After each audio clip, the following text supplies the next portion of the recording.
What's up, YouTube? It is your boy Killer Cammy killing it. Welcome back to the Killer Squad, guys. Today we got Loki episode 4 trailer series breakdown. By the way, I am doing a death battle reaction, so if you want to see that, yeah, I'm posting 4 videos today.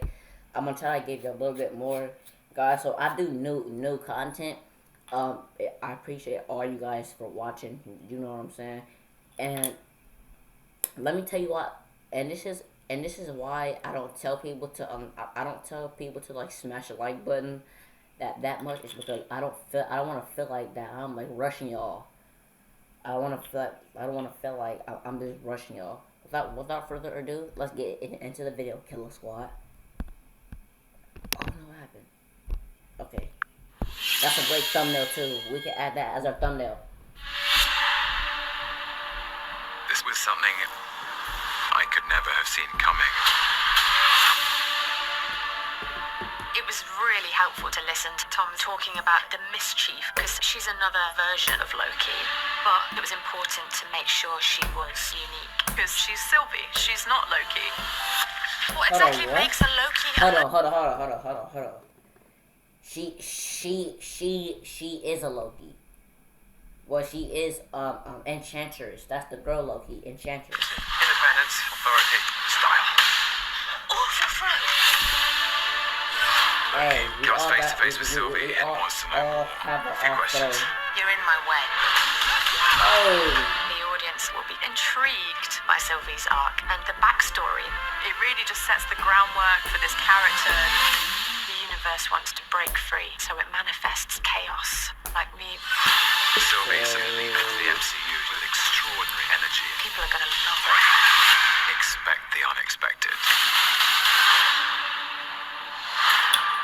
What's going on, guys? Welcome to Everything Always. My name's Michael Roman, aka All Fires. Now, while we got some reveals in episode 3, it left us on a major cliffhanger. However, yesterday, thankfully, Marvel Studios released this official featurette, which really acts as a trailer for episode 4. There are a ton of new details, both in the dialogue from the director and the lead actress, Sophia DiMartino, as well as some brand new scenes that actually show us what's going on, confirming one theory I had about Sylvie and the TVA. We're going to break down this entire new trailer, all the new scenes, what it says about the upcoming episode 4 and the series as a whole. But first, if you could grab the subscribe button. We're still giving away a PlayStation 5 now at 900,000 subscribers, as well as Disney Plus subscriptions every week while the shows are live. We're also giving away this amazing Avengers 118 graded in a 9.4 by CGC Signature Series, which means they were there in person when it was signed by Tom Hiddleston Loki and Elizabeth Olsen Scarlet Witch, who happen to feature side by side on the cover. If you want to be entered to win, all you have to do, hit that subscribe button, then leave a comment down below, and if you want, stick around at the end of the video. We'll get into all the giveaway stuff again there. So the trailer actually opens up with one key piece of dialogue from lead actress Sophia DiMartino as she's explaining her character in full. She says definitively that she's a variant of Loki. No matter what the dialogue says, now we're learning outside of the scenes that this is indeed a Loki variant. Let there be no confusion about that. We had basically discerned that from the last episode, although I had still seen some theorists and YouTubers saying she was Sylvie Lushton. Hold on a minute. If you guys want me to react to Canadian Lad, let me know. Now, if you don't know who Canadian Lad is a person who watches movies in slow motion, and then he gives away sex details. But today, I'm gonna do a death battle reaction. It appears as though the name Sylvie is just an ode to Sylvie Lushton, the Enchantress, and this indeed is an actual variant of Loki. So we've gone ahead and established that. We then see what looks like a new shot of Sylvie being led through the TVA with wet hair. I'm assuming this is because they don't die over on Lamentus 1. They actually get saved. One of my theories is that Mobius is going to pop in at the last minute with a temp pad. For some reason, he actually needs Loki alive. We'll get into why that is, but I theorized during the Easter egg breakdown for episode 3 that Sylvie had been involved with the TVA for quite a long time. That's why she is so hell-bent on destroying it, because she's just been stuck there forever in an eternal dance with the TVA. And then we see this scene right as Sophia DiMartino is talking about her arc and backstory of her being led into the TVA while she is obviously just a child, which confirms my whole theory when she said that her mother was just a blip of a memory. It's not because she's old as an Asgardian, which she may be. That blade that she was holding had some Asgardian symbols, even though she seemed to imply she wasn't. Either way, she's been at the TVA for so long, and this is what's driving her to want to end the TVA in the first place. Now, before we get into any more meta theories about always needing a Loki as part of how the TVA works out, that's part of the whole circular theme and making a circle with time travel. That could get really complicated and not the main point of the video. The main point of the video is we get a huge reveal here that Sylvie, as a child, is being brought into the TVA. So we know that her relationship with this agency goes far and wide. And there's a couple of more things that are implied here, but let's think about this. If the agency was taking our Loki variant to try to catch this Loki, they were making it sound like they didn't know much about her and needed his help. However, she's been at the TVA for hundreds and hundreds of years, so apparently they're not telling Loki everything, Loki being our variant, which means the TVA's main goal may be nefarious, and that's what leads us to this very last quote at the end of the trailer from Sylvie when she says that the universe wants to break free, so it creates chaos like me.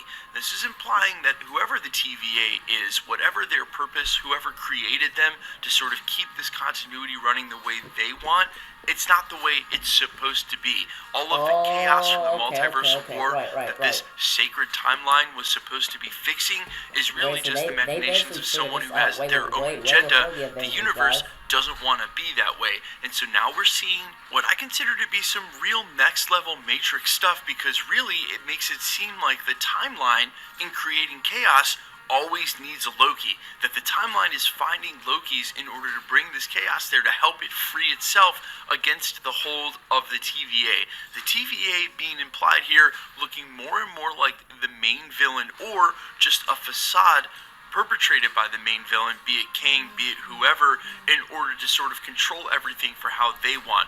This Loki variant in Sylvie is helping Tom Hiddleston's variant of Loki learn about himself, but is also, I think, laying the groundwork for the fact that a Loki has always been involved at the TVA, that it's part of how the line goes, it's part of the chaos that it creates, much in the way, if you saw The Matrix, you remember how The Matrix had to create a Mr. Anderson to sort of match Neo's power set.